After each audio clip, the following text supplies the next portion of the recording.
repatriated because he was treated so terribly. I mean, in one time they were in a prison where they weren't allowed to wash or shave or anything. And they didn't have nothing, any toilet facilities whatsoever. That's in the beginning when the Germans thought they were winning. So they were, their hair was matted, they had long beards, was matted. They were full of lice. So what they did, in any containers that they could find, they used to catch the lice in these bottles, and they had to go through their captives, you know, the Germans, to get through to their own billets. So what they used to do was to throw all these lice on the bed, you know, in the bottles, so that the old Germans turned as those is what they were, see. Yeah. Well, after that, then they got into another prison camp where they were treated a little bit better, but the doctor said to him, he said, how many children have you, he said, I've got 5 boys. So he said, well, you won't have any more, and they used to inject him every month or something or other. Well, then the Germans started to lose, you know, they were on the losing side. He was sent to Switzerland to try and build up his you know, health, because he was in such a bad way. Would be by then, sounds like it. So, 1918, he was sent back to England, and all those had letters to say that they were captured, that they wouldn't be taken prisoner.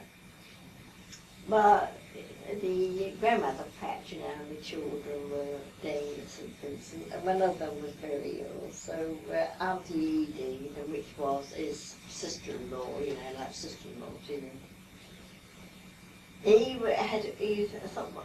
she asked her to go to the hospital to see, you know, him.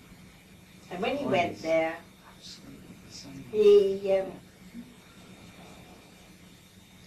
they said he was out walking, you know, and so as she came out of the hospital, Gran, she saw him, or she knew it was him, and he was a wreck of a man. I mean, the man that she knew had gone away in the wreck that came back.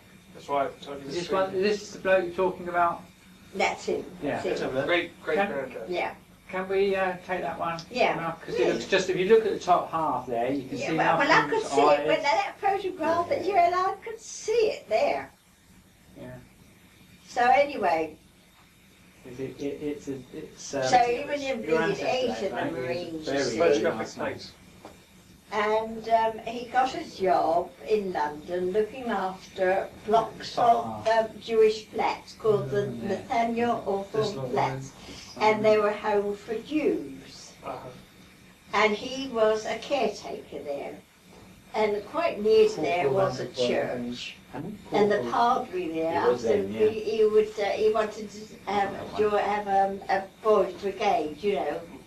And he asked him, being a Marine, if he would train them and help them.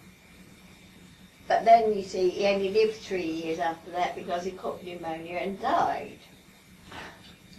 So all the children was taken in by your grandfather, my great-uncle then.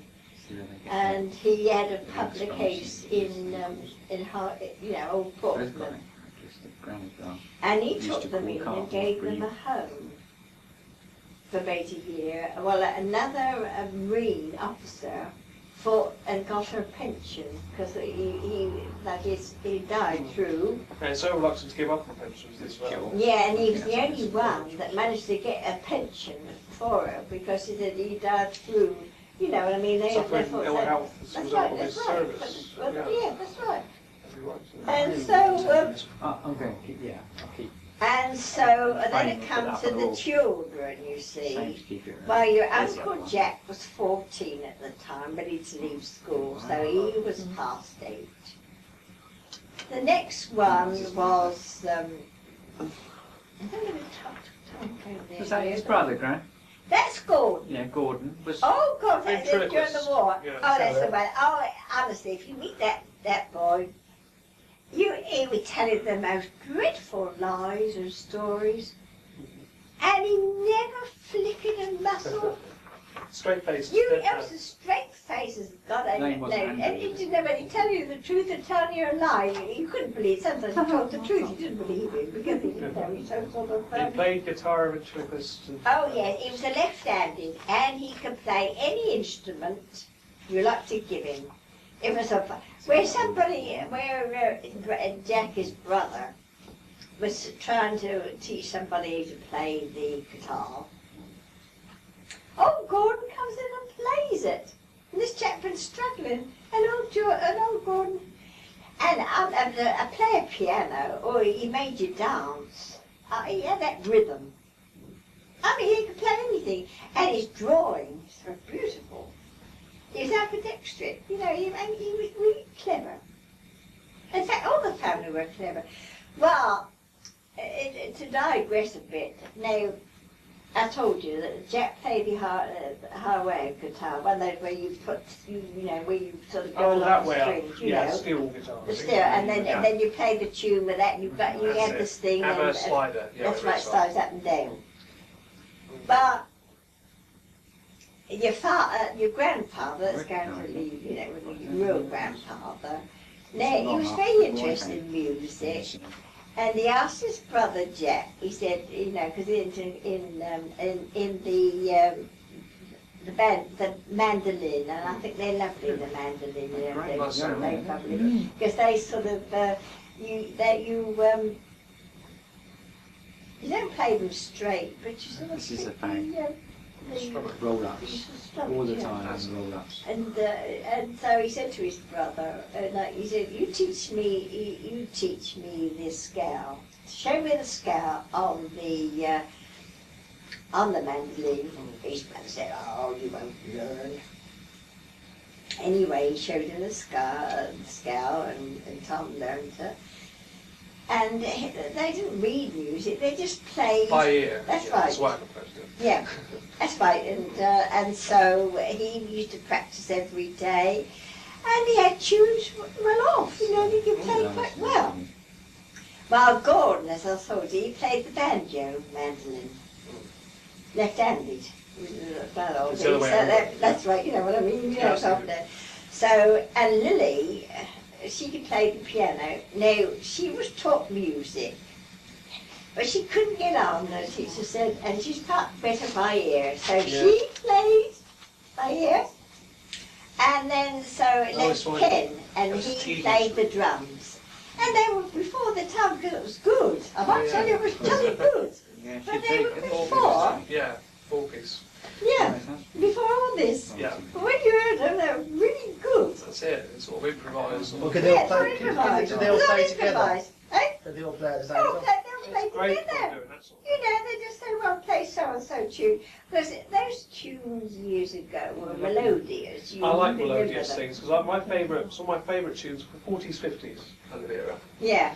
So I like that particular And they got that melody, you always just sort of sticks in your brain, doesn't it? Catchy melodies. As opposed to just being purely rhythmic. Yeah, I've had melodies like that. It's like popping, just like get in my head and just you'll don't get go. there. Oh yeah, we never go at so-and-so, and they all start going away, I'm not key, shall we play it in? So they all have to agree on keys. So then they sort of start. You see, this is something which you sit here sort of like. So you've got it in you to do it. I say for me, people say to my music, it's actually very below. Why do you play chords and why do you always like complicated harmonies? I say I like it. I like melody. I like all these the soundscapes. That's what I like. Things I really into. And I mean, they were before their time. It sounds like it. Yeah, and it was good. Then your grandfather would sing as well. Then of course his mother said, oh Arthur, shut that noise, because he was called. Yeah, sure. Keep yourself. Well then I'll go back to when their father had died and they come to Portsmouth. Well, as I said, Jack, he was ready to leave school. So they got him a job on the runs to Cape Town and Durban on the Windsor Castle line. They used to go, those ships used to go each of the capes. They take 5 weeks, you know, 5 weeks away and 2 weeks home, see. So they did two of them. Then they had a blue baby. One of them died, I suppose with heart trouble, and that he turned blue, because he was 6 foot. So then there was Lily. The only girl was born after the war. So she was a year old when her father died. So, and Gordon was a baby. He was young, so he needed his mother. That left Ken and your grandfather, and they were put into a home. And your granddad was getting on for he was getting on for 11, and he had passed for the grammar school in London, you see. Ken was 7, and they were put into a home, 8 at Stacey, out near the front. Then after, when they were a bit older, they both went to what they called the Marines' home for little boys in Kent, which they were well looked after, and taught their trades and everything. And then, you know what I mean, so, but he didn't like it. He took up bakery because that was the shortest of the apprenticeship. If they took up cooking or anything, they'd be longer. But his brother Ken took up tailoring, which was 7 years apprenticeship, because you learn to cut, you learn to fit people, and you learn to cut everything. You learn it, and they were taught by West End tailors to do it. And so he got a job at Kent, and then he came back. And he wanted a job, and they was advertising for a tailor at Palmerston Road, and he went to apply for it. And the manager asked him, well, where did you learn your trade? And he said, at the home for little boys in Kent. And he said, never be ashamed, my son, he said, of saying where you learnt your trade, he said, because you were taught properly to do it. To talk properly. Yeah. So anyway, but he got a job eventually at Gibbs, the naval tailoring at Queen's Road, and where you do all the gold, you make the suits, you put all the gold braids on it, and you make their evening cloaks, and you make their evening jackets and things like that, you know, stylish thing. But then he got into the co-op. And they used to have the tailoring separate. They had the big co-op shop in Baton Road, but the tailoring was separate. And the one in charge was the cutter. They're always in charge, the cutter's in charge who cuts the suits, you see. But he'd been robbing the old co-op and over fist. But as he belonged to a Freemason, he wasn't sort of convicted of anything. He was just sent to Southampton, and he just carried on the same way. But the thing was, they shut up that shop after that and put it into the lanes. Now, the manager there was Mr. Harries, and he didn't like people chatting. If there wasn't a customer to serve, you either had to pack up, do the shelves, or do say, make yourself look sort of, we were going to do something. So old Ken and the other chap, they had that little thing, and they learned like prisoners to talk at the side of their mate. They'd be standing up, looking intelligent, and talk to each other at the side of their mate. And with Ken, people used to queue up for Ken, not the other bloke. And Ken his health was, breaking up. And if Ken wasn't in the shop and people wanted to be, measured for a suit and all that, and you'd ask for the other one, he wasn't in. Oh, he said, I'll come in, he said, but he's better. And then where Millie worked at the Brunswick, the manager, he was picked to be the president of the Rotary Club, and he had to have the pinstripe trousers, and the coat, what you have, don't you? You have a sort of a black coat with all made fit. And so everybody said to me, he said, you have to have a new suit then if you're going to be that. So he said, well, he said, well, where should I go to have it done? She said, I'll get my brother-in-law to come up and measure you. So Ken went up to the Brunswick, measured the old, he's one of these roly-poly you saw him, them one, them cattle ring. And they, of course, measured him up, and it fitted a treat. And when he went, to the club and they all borrowed the suit, and they said, where did you have it made? He said, by the best tailor in Portsmouth. And when Ken died, they packed up the tailoring. Oh, right. Hmm. So he was a mainstay. Yeah, because he was taught. As I say, he had 7 years of print and they taught everything. I mean, say that in that wedding photograph, oh no, that was done by Burton's. But the one that he had on for you, that was made by Ken measured him, and it's all hand stitched and all. I mean, so it's all thoroughly done properly. And you advise people on the materials too. Oh, don't have that, kind of thing. That won't wear very well. And you used to tell them, what materials to have. And anyway, going back to your grandfather again, well, when 18, you come into these homes, so he only took the bread side, and that's making the dough and the breads and the Vienna rolls and all that kind of thing. Like he knew all that kind of thing. But he wouldn't take the 2 years which you have for the confectionery side, because he hated to be there. So anyway, he got a job at Smith and Vosper's as assistant dough maker. But if the dough maker was aged or anything like that, he could go in and make the dough. You know what I mean? And anyway, of course, during the war, Tom used to bring a bit of bread. Mind you, they said they would sack them. If they caught anybody bringing bread, they would be sacked. But he used to bring home some rolls. And he used to bring home some yeast, and he said, let's make some donuts. I said, all right, so we had some donuts made. So he made them all, rolled them all up, ready. Then we put the fat on, but then you see, fat doesn't boil, does it? It's still steam, it doesn't boil.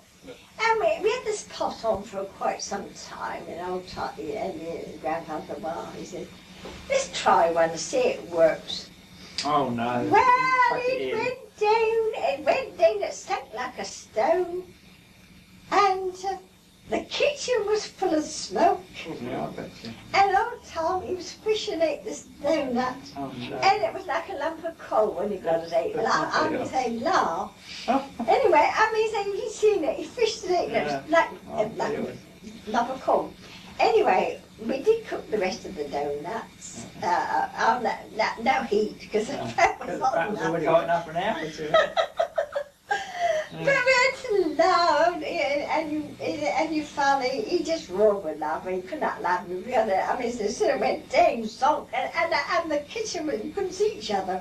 Yeah. And then what I could see afterwards, he was fishing out this blessed donut. It just sunk, instead of floating like it should.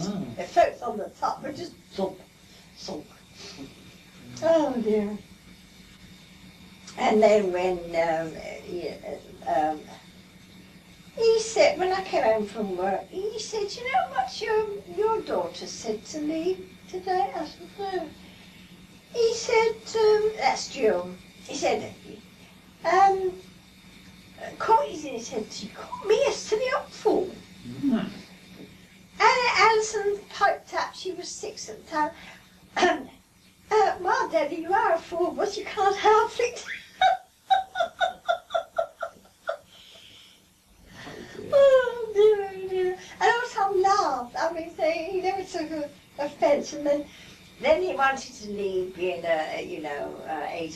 he had enough of night work, and he thought he'd like to have a change. So they said, well, he could transfer on to being a milkman. Of course, the first day it rained like billy-o, so he was in his sou'westers and everything like that, you know, all done up. And then the next day it was lovely and fine, and he had his raincoat on and a cap. I mean, how much day, madam, do you want? You know, she said, better than that silly old fool we had yesterday. And he looked at her and he says, madam, that was me. And she said she didn't know where to look. But he laughed, and so she laughed. Oh, there's one thing about it, he could take a joke against himself.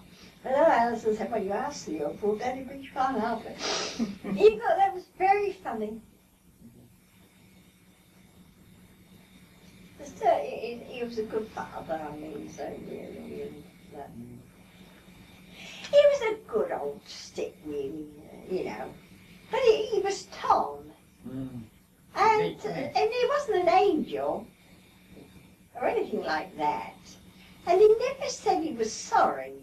But if he got really out of hand and I had to read in the riot act, which I did now and then, and of course he says, and we have quiet for 3 days, and he'd find his own shirt, and he'd find his own socks, and he'd find everything, and then there'd be messages sent, he'd be in here, and I'd be in the dining room, and there'd be messages sent by the girls, different things.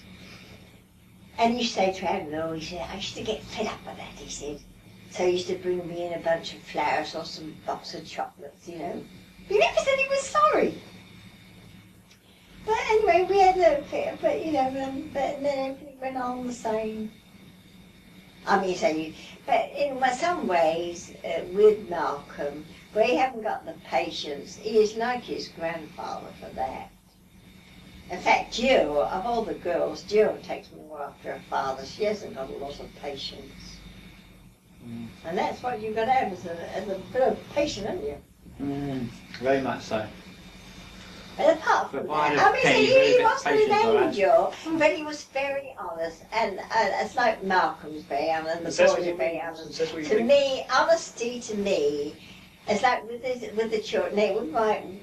When I was young, if you owned up, you'd done it. You had a damn good argument for it. So you didn't own up. You didn't say nothing. You see, I never used to say anything because I didn't sort of warrant that. But I remember when I grew up, and to the girls, I said, as long as you tell me the truth, you won't be punished. But if I catch you in a lie, you will. So you always got the truth. Which to me is more important than anything. You can deal with the truth, can't you?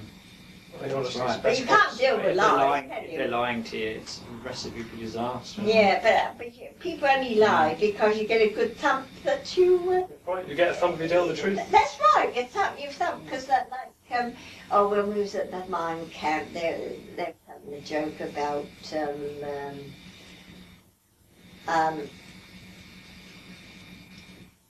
oh gosh, oh Lord, what's he?